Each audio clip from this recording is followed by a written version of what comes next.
concerned with comments that were attributed to you in the last 24 hours, as were many people around the country. And as chairman of this committee, I wonder, will you take the opportunity now to explain those comments?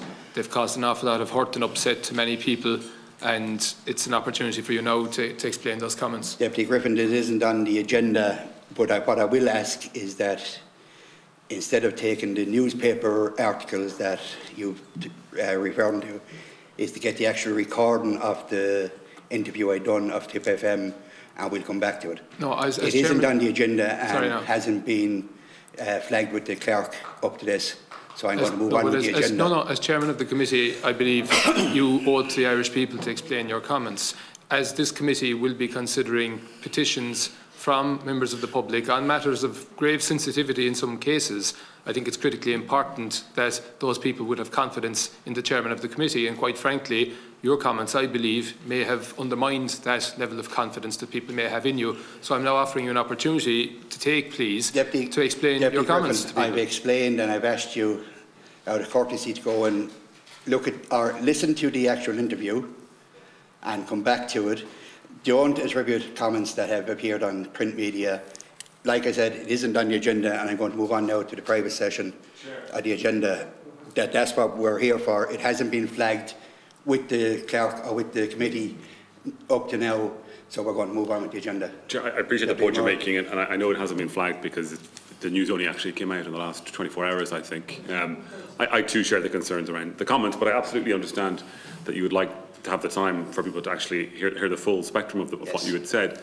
But that being said, I don't see how we continue to review the terms of reference of this committee when such a serious question hangs over actually the work of the committee into the future, and how we might review those terms with you as the chair, given the potential conflicts that might arise into the future, which Deputy Griffin outlined.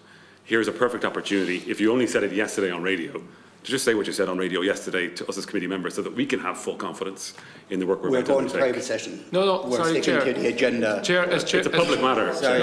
This is a public matter. This is for public discussion. This isn't something you can just brush under the carpet and put behind closed doors. That's not how the houses of the Oireachtas operate. Deputy, that's not how the houses of the Oireachtas operate. We operate in an open and transparent way. No, I object. Sorry, I object to going into private session. It feels like censorship, Chair. It does. I object to going into private. It does feel like censorship. I can guarantee everybody here, Deputy Murphy, that I will be impartial and I will carry out this role to the best of my ability, fairly to every member here and every member of the public or witness that takes part. Now, I'm asking, and I suggest that we go to private session. Chairman. The public session is over with the two things that were on the agenda. The public, Chair, I understand your bona fides in that regard as you outline them out, but the public may not have that confidence right now, given what they have read, what you've said in a radio station, on radio station yesterday. So for the public to have confidence in the work that we're about to embark upon, if you were to clarify, I mean, you spoke on radio yesterday, surely you can speak in an Oireachtas committee. We're going to private session, sorry.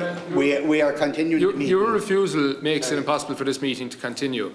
In private session or in public session, your refusal to address these comments, and you have an opportunity under Standing Order 56 to actually go into the Dáil and make an explanation of your comments next week, if you so choose. And a proposal was made that you would consider that, and you won't consider that. So I can't see how this meeting can continue. We're continuing the meeting in private session. I can't see how this meeting can continue. So, we're asking now to go to private. With your refusal to do that. Oh, sorry. I'm putting the question that we go to private session. I propose that this meeting would adjourn. Agreed. It's not agreed. It's not agreed. Is it agreed? It's not agreed. Not agreed. Okay, Dan, say all those in favour say talk. All those in favour of going to private session? Agreed. Those against going to private session? And just give your opinion.